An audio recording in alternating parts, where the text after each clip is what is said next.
है तो वो ये देखकर शॉक्ड हो जाता है कि उसके फादर ने चंपा चुसेड़ी नाम की एक खूबसूरत लड़की से शादी कर ली है। वो अपने बाप को मन ही मन में गालियां देने लगता है, लेकिन तभी उसका बाप कहता है कि मैंने तुम्हें इस बारे में इसलिए नहीं बताया क्योंकि मैं तुम्हें सरप्राइज देना चाहता था। इसके बाद टोपेलाल अपने डैड और चंपा चुसेड़ी के साथ एक पार्टी में जाता है जहाँ पर उसकी मुलाकात हैरी से होती है जो कि उसके डैड का लॉयर है। फिर बातों ही बातों में चंपा चुसेड़ी टोपेलाल को कहती है कि तुम दिखने में बहुत ही क्यूट हो, क्या तुम्हारी कोई भी गर्लफ्रेंड नहीं है? जिस पर टोपेलाल उसे कहता है कि उसकी भड़वी नाम की एक गर्लफ्रेंड पहले थी लेकिन कुछ महीनों पहले उसका ब्रेकअप हो गया। इसके बाद चंपा चुसेड़ी टोपेलाल को अपनी एक दोस्त निकोल से मिलवाती है। फिर पार्टी के दौरान टोपेलाल के डैड चंपा चुसेड़ी को एक बहुत ही महंगा नेकलेस गिफ्ट करते हैं जिसको देखकर टोपेलाल की गांड जल जाती है। फिर जब सभी लोग वापस घर आ जाते हैं तो वहाँ पर हैरी चंपा चुसेड़ी के साथ फ्लर्ट करने लगता है जिसको देखकर उसके फादर को जलन होने लगती है। फिर हैरी के वहाँ से जाने के बाद फादर चंपा चुसेड़ी से पूछते हैं कि क्या तुम्हारा हैरी के साथ अफेयर चल रहा है? जिस पर चंपा चुसेड़ी कहती है कि नहीं जाने मन, ऐसा कुछ भी नहीं है। फिर अगली सुबह टोपेलाल के फादर उसको अपनी नई कार दिखाते हैं और कहते हैं कि बछड़ी के ये मेरी नई कार है और अगर तूने इसे हाथ भी लगाया तो मैं तेरी गांड फाड़ दूंगा। फिर टोपेलाल और उसके फादर आज साथ में लंच करने का प्लान बनाते हैं पर तभी उसके फादर को एक जरूरी काम आ जाता है जिसकी वजह से उनको ये प्लान कैंसिल करना पड़ता है। फिर जब टोपेलाल घर पर होता है तभी वहाँ पर चंपा चुसेड़ी आती है और उसे अपने साथ कहीं पर चलने के लिए पूछती है, जिस पर टोपेलाल भी उसे हाँ बोल देता है। जिसके बाद वो दोनों उसके फादर की नई कार लेकर एक बार में आ जाते हैं। वो बार उस टाइम पर बंद था लेकिन चंपा को पता था कि उस बार की चाबी कहाँ पर पड़ी है, इसलिए वो उस बार को खोल देती है और वो दोनों अंदर आ जाते हैं। फिर वो दोनों वहाँ पर बहुत ज्यादा ड्रिंक कर लेते हैं और नशे में होने की वजह से वो दोनों एक दूसरे के करीब आ जाते हैं और वहीं पर ही मजदूरी करना शुरू कर देते हैं। अब उन दोनों को घर आने में काफी देरी हो जाती है और घर आकर वो देखते हैं कि टोपेलाल के फादर तो पहले ही घर पर आ चुके हैं और उन्हें ये भी पता चल जाता है कि वो दोनों बिना परमिशन के उनकी कार लेकर गए थे। फिर अगले दिन ब्रेकफास्ट के दौरान टोपेलाल चंपा चुसेड़ी के हाथ पर एक निशान देखता है जिसको देखकर वो समझ जाता है कि कल रात को उसके फादर ने चंपा चुसेड़ी को बहुत मारा होगा। फिर इसके बाद जब टोपेलाल और उसके फादर साथ में बास्केटबॉल खेल रहे थे तो खेल के दौरान उसके फादर टोपेलाल के पेट पर एक जोर का मुक्का मारते हैं और उसे कहते हैं कि बछड़ी के आज के बाद मेरी कार को हाथ भी मत लगाइयो। फिर उसी रात को जब टोपेलाल घर में घूम रहा था तभी वहाँ पर चंपा चुसेड़ी आती है और वो उसे कहती है कि उस रात को हमारे बीच में जो कुछ भी हुआ वो सब नशे की हालत में हुआ और आज के बाद हम ऐसी गलती फिर से कभी नहीं करेंगे। पर वहीं टोपेलाल को अपने डैड पर बहुत ज्यादा गुस्सा था, इसलिए वो अपना गुस्सा निकालने के लिए चंपा चुसेड़ी के पास आता है और उसे वहीं पर घोड़ी बना देता है। अब इसके बाद से ही उन दोनों के बीच में अफेयर शुरू हो जाता है और फिर जब भी टोपेलाल के फादर अपने काम से घर से बाहर जाते तो घर में ये दोनों मिलकर दबा दबाकर मजदूरी करते। फिर एक रात निकोल टोपेलाल के घर पर ड्रिंक्स के लिए आती है जिसे उस रात चंपा चुसेड़ी ने टोपेलाल से उस पार्टी में मिलवाया था। फिर जब वो लोग ड्रिंक कर रहे होते हैं तब टोपेलाल के फादर उसे पूछते हैं कि तुमने फ्यूचर के बारे में क्या सोचा है? जिस पर टोपेलाल कहता है कि मैं एक आर्किटेक्ट बनना चाहता हूँ, लेकिन ये सुनकर उसके फादर उसे मना कर देते हैं और उसे कहते हैं कि तुम्हें इन सब चीजों को छोड़कर अपने फैमिली बिजनेस पर ध्यान देना चाहिए। अभी सुनकर टोपेलाल को बिल्कुल भी अच्छा नहीं लगता और वो वहाँ से उठकर निकोल के साथ डेट पर चला जाता है। फिर जब टोपेलाल आधी रात को वापस घर पर आता है तो वहाँ पर उसे चंपा चुसेड़ी मिलती है।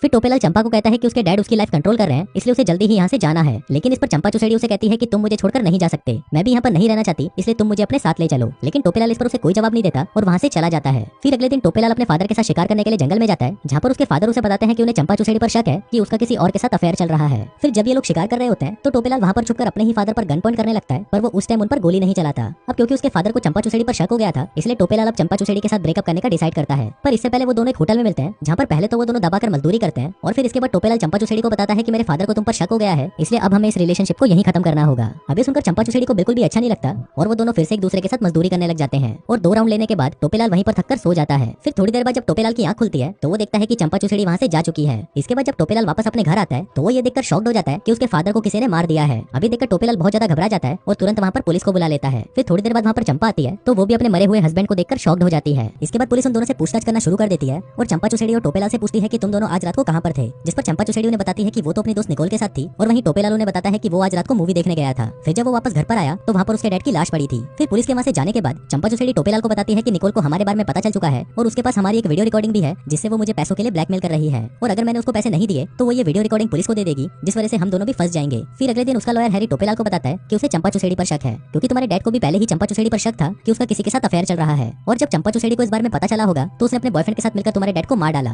फिर इसके बाद रात को चंपा चुसेड़ी टोपेलाल के पास आती है और वो उसे कहती है कि वो निकोल को पैसे देकर टेप लेने जा रही है। जिस पर टोपेलाल उसे कहता है कि मैं भी तुम्हारे साथ चलता हूँ, लेकिन चंपा चुसेड़ी उसे साथ ले जाने से मना कर देती है। लेकिन इसके बाद भी टोपेलाल चंपा चुसेड़ी का पीछा करते हुए वहाँ पर पहुंच जाता है और उसको देखते ही निकोल और चंपा चुसेड़ी वहाँ से भाग जाती हैं। तभी टोपेलाल को वहाँ पर हैरी का फोन आता है और वो उसे अपने घर पर बुलाता है। फिर जब टोपेलाल हैरी के घर पर जाता है तो हैरी उसे बताता है कि जब तुम्हारे डैड का मर्डर हुआ तो उस दिन शहर में कोई मूवी नहीं लगी थी। अभी सुनकर टोपेलाल घबरा जाता है क्योंकि अब सारा शक उसी पर ही जाने वाला था, इसलिए वो ना चाहते हुए भी हैरी को सब कुछ बता देता है कि उसका चंपा चुसेड़ी के साथ अफेयर चल रहा था और अब कोई उनकी वीडियो बनाकर उनको ब्लैकमेल कर रहा है। अभी सुनकर हैरी उसे कहता है कि ये सब चंपा चुसेड़ी नहीं करा है क्योंकि अगर तुम्हारे फादर के मर्डर के जुर्म में तुम्हें जेल हो गई तो सारी प्रॉपर्टी चंपा चुसेड़ी के नाम पर हो जाएगी। अभी सुनकर टोपेलाल को भी यकीन हो गया था कि उसके फादर को चंपा चुसेड़ी नहीं मारा है। फिर इसके बाद जब टोपेलाल अपने घर पर आता है तो उसे वहाँ पर गैराज में खुद के नाम का एक सुसाइड लेटर मिलता है। फिर जब टोपेलाल उसे पढ़ रहा था तभी वहाँ पर चंपा चुसेड़ी आकर उस पर गोलियां चलाना शुरू कर देती है, लेकिन टोपेलाल उसे बच जाता है और वो चंपा चुसेड़ी को पकड़ लेता है। पर इस पर चंपा उसे कहती है कि उसे तो लगा कि ये वही किलर है इसलिए वो उस पर गोलियां चला रही थी। अब यहाँ पर टोपेलाल को कुछ भी समझ नहीं आ रहा था कि वो किस पर विश्वास करे, इसलिए वो सीधा हैरी के पास चला जाता है जहाँ पर हैरी के बोलने पर वो पुलिस वालों को सारी सच्चाई बता देता है और यहीं से फिल्म वापस प्रेजेंट में आ जाती है। लेकिन टोपेलाल की सच्चाई सुनने के बाद पुलिस वालों को उसी पर ही शक होता है, इसलिए वो उसे गिरफ्तार कर लेते हैं। फिर कुछ दिनों बाद हम निकोल को देखते हैं जो कि पुलिस स्टेशन आकर टोपेलाल को बताती है कि उसके फादर को चंपा नहीं मारा है। दरअसल उसका प्लान था कि वो तुम दोनों को मारकर तुम्हारी सारी प्रॉपर्टी अपने नाम करना चाहती थी। अब निकोल का ये स्टेटमेंट सुनकर पुलिस वाले टोपेलाल को छोड़ देती है और उसके फादर की सारी प्रॉपर्टी वापस उसके नाम हो जाती है। फिर इसके बाद जब टोपेलाल अपने अपने घर पर होता है तो उसे चिमनी के अंदर एक मर्डर वेपन मिलता है। तभी वहाँ पर निकोल भी आ जाती है और यहाँ पर हमें पता चलता है कि निकोल और कोई नहीं बल्कि टोपेलाल की गर्लफ्रेंड स्टेसी है और उन दोनों ने मिलकर ही ये पूरा प्लान बनाया था।